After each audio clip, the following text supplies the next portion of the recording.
प्रिय मित्रहरू नमस्कार। तपाईहरूले भिडियोमा हेरिरहनु भएको यो दृश्य चलचित्र उनको स्वेटरको चाहिने जो जिन्दगानीमा बोलको गीतको छायाङ्कनको क्रममा लिएको भिडियो हो। विगत केही हप्तादेखि नेपालभर चलिरहेको यस चलचित्र 2082 सालको पहिलो सुपरहिट चलचित्र बन्ने पक्का भइसकेको छ, जुन तपाईँ हामी सबैको निम्ति खुसीको कुरा हो। चाहिने जो जिन्दगानीमा बोलको गीतको छायाङ्कन सालुटार क्षेत्रमा नै भएको रहेछ भन्ने कुरो भिडियो हेरेपछि मात्र थाहा पायौँ। मित्रहरू, यो दृश्य नै सालुटारमा छायाङ्कन गरिएको पहिलो चलचित्रको दृश्य भने होइन। चलचित्र प्रेम दिवसको म यस्तो गीत गाउँछु 2 को चलचित्र कृष्णलीलाको यो कथामा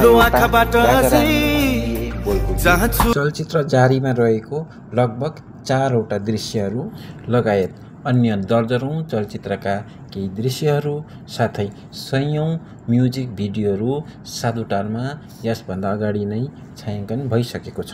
आदरणीय मित्रहरू, सालुटार पर्यटकीय स्थल होइन, सालुटार निजी स्वामित्वमा रहेको खेतीयोग्य उर्वर भूमि हो।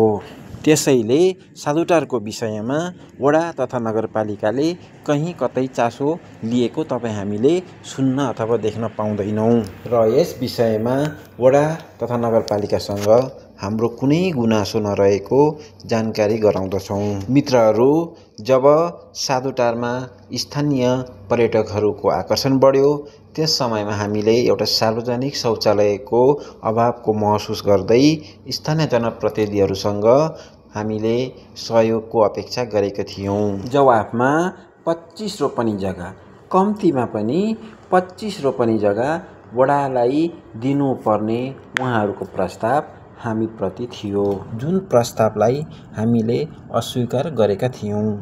तथापि सालुटार आउनुहुने सबैलाई बस्न, खान, घुम्न, मनोरञ्जन गर्न पूर्ण रूपमा हामीले छुट दिएका छौँ भने त्यसबापत अहिलेसम्म हामीले 1 रुपैयाँ पनि शुल्क उठाएको छैनौँ। तर कुनै पनि सङ्घ संस्थाहरूद्वारा हुने गतिविधिहरूमा व्यावसायिक प्रायोजनले गरिने जुनसुकै किसिमको क्रियाकलापहरूमा सालुटारसँग सम्बन्धित व्यक्तिहरूलाई जानकारी गराएर साथै अनुमति लिएर मात्र गर्नुपर्छ भन्ने हाम्रो मान्यता हो। मित्रहरू, यस्तै विषयलाई समेटेर हामीले फेसबुक पेज मार्फत केही पोस्टहरू गरेका थियौँ।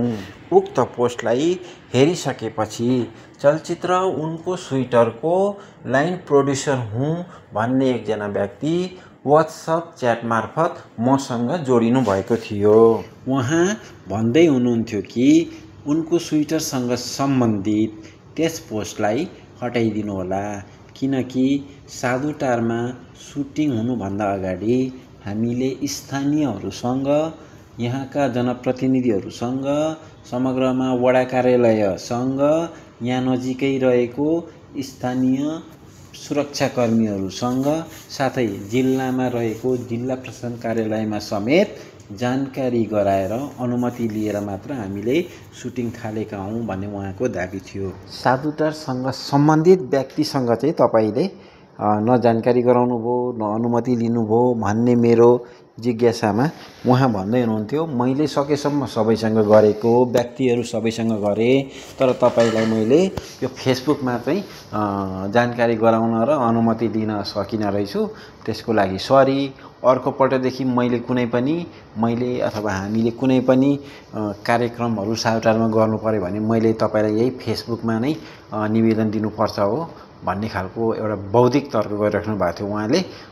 मैले त्यो बौद्धिक तर्क सुनिसकेपछि उहाँसँग योभन्दा अगाडि संवाद बढाउन चाहिनँ। त्यही भएर मैले जे जति उहाँलाई जो इन्फर्मेसनहरू दिएको थिएँ सालुटार सम्बन्धी, कहाँ कसलाई कसरी जानकारी गराउने, कोबाट अनुमति लिने भन्ने कुरोहरू, त्यो समग्रमा मैले सबै डिलिट गरिदिएँ। सायद अहिले पनि उहाँको व्हाट्सएपमा त्यो डिलिटेड मेसेज चाहिँ होला जस्तो मलाई लाग्छ। मित्रहरू, चलचित्र उनको स्वेटरमा रहेको चाहिने जो जिन्दगानीमा बोलको गीत र त्यस चलचित्रको लाइन प्रोड्युसरको प्रसङ्गलाई यहीँ थाती मार्दै अब हामी नयाँ प्रसङ्गतिर मोड्यौँ। अहिले तपाईँले भर्खरै देखिराख्नु भएको यो भिडियो क्लिप चलचित्र जारी 2 को क्लिप्स हो। हुन त यसरी सुटिङको क्लिप्सहरू सुरुमै लगाइदिँदाखेरि त्यति राम्रो मानिँदैन। फेरि पनि यो सूचना सम्प्रेषणको लागि मैले यो क्लिप्सलाई युज गरेको छु। यसको लागि आइ एम सो सरी।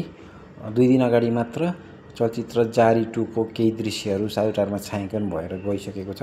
उहाँहरूले यसपल्ट चाहिँ हामीलाई जानकारी गराएर अनुमति लिएर छायाङ्कन गर्नुभएको छ। यसको लागि सुटिङ युनिटलाई धन्यवाद। अनि एडभान्समा जारी 2 चाँडै सुटिङ सम्पन्न होस् र जारी पहिलोले जस्तै नेपाली चलचित्र क्षेत्रमा ब्लकबस्टर बन्ने अवसर मिलोस्। हार्दिक शुभकामना सम्पूर्ण युनिटलाई। साथै तपाईहरूले पनि यहाँसम्म भिडियो हेरेर साथ दिनुभएकोमा तपाईहरूको अमूल्य समयको लागि धन्यवाद भन्न चाहन्छु। भिडियो त्यस्तो खासै त्यो क्वालिटीयुक्त पनि छैन, तर मात्र सन्देश प्रवाह गर्ने उद्देश्यले यो भिडियो बनाएको हुँ। तपाईहरूलाई पनि धेरै धेरै धन्यवाद। हजुरहरूको आगामी पल शुभ रहोस्। Thank you so much.